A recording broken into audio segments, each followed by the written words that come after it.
নারীরা ঘরে বসে অনেক সময় অনেক কিছুই করতে পারি চাইলে।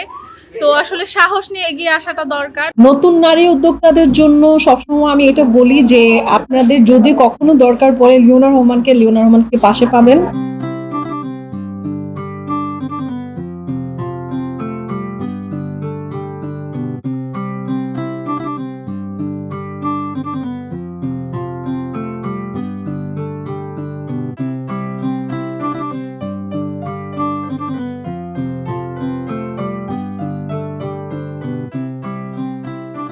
আলহামদুলিল্লাহ, গেট টুগেদার প্রোগ্রামটা অনেক ভালো লেগেছে যে আমরা একত্রে এতগুলা নারী উদ্যোক্তা আমরা এক হয়েছি।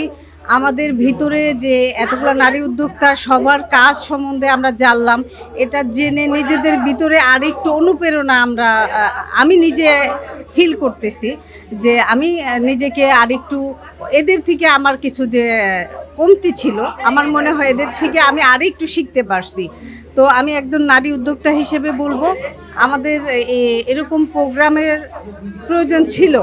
আমরা একে অপরকে সাপোর্ট করব এবং একে অপরের সাহায্য করব। আমরা বুঝি যে নেটওয়ার্কিং মানে হচ্ছে আমাদের বিজনেসের বৃদ্ধি।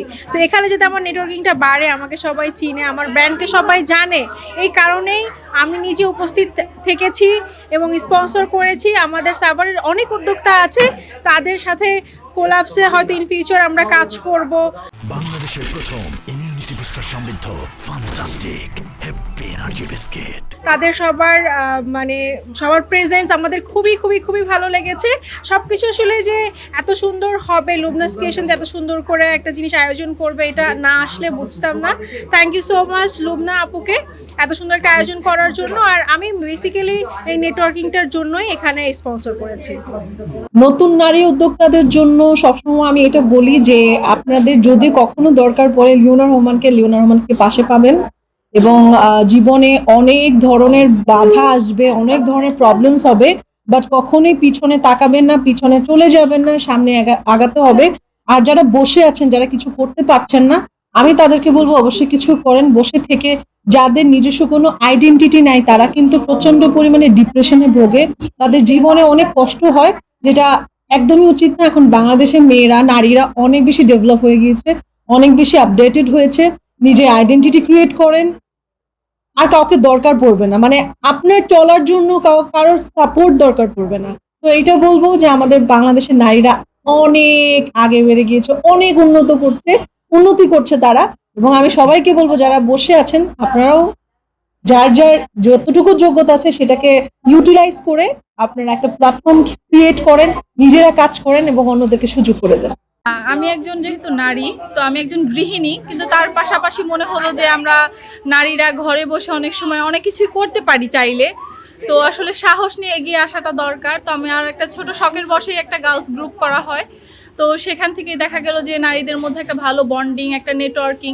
তো আমার মূল উদ্দেশ্য হচ্ছে নারীদের একত্রিত করে একটা গুড নেটওয়ার্কিং সোশ্যাল সাইডে মেক করা, যাতে কিনা একে অপরের সাথে একটা ভালো পরিচিতি, একটা আন্ডারস্ট্যান্ডিং তৈরি হয়। যারা উদ্যোক্তা আছে এদের হচ্ছে একটা প্রোগ্রামের মাধ্যমে কিন্তু অনেক ভালো একটা প্রেজেন্টেশন হয়, একটা পরিচিতি হয়।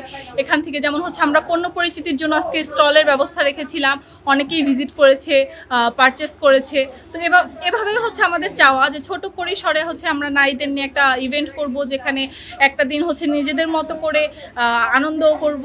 তারপর যারা স্পন্সর আছে অনলাইন প্ল্যাটফর্মে হচ্ছে বিজনেস করছে, তো তাদেরকে যাতে হচ্ছে আমরা একটু প্রমোশন করতে পারি, আমরা হচ্ছে একটু তুলে ধরতে পারি তাদের কাজটাকে। এর জন্য হচ্ছে একটা প্রোগ্রাম করা, একত্রিত হয়ে একটা নারীদের মিলন মেলা বলা যেতে পারে। তো কালের কণ্ঠকে অনেক অনেক ধন্যবাদ আমাদের প্রোগ্রামটিকে প্রচার করার জন্য।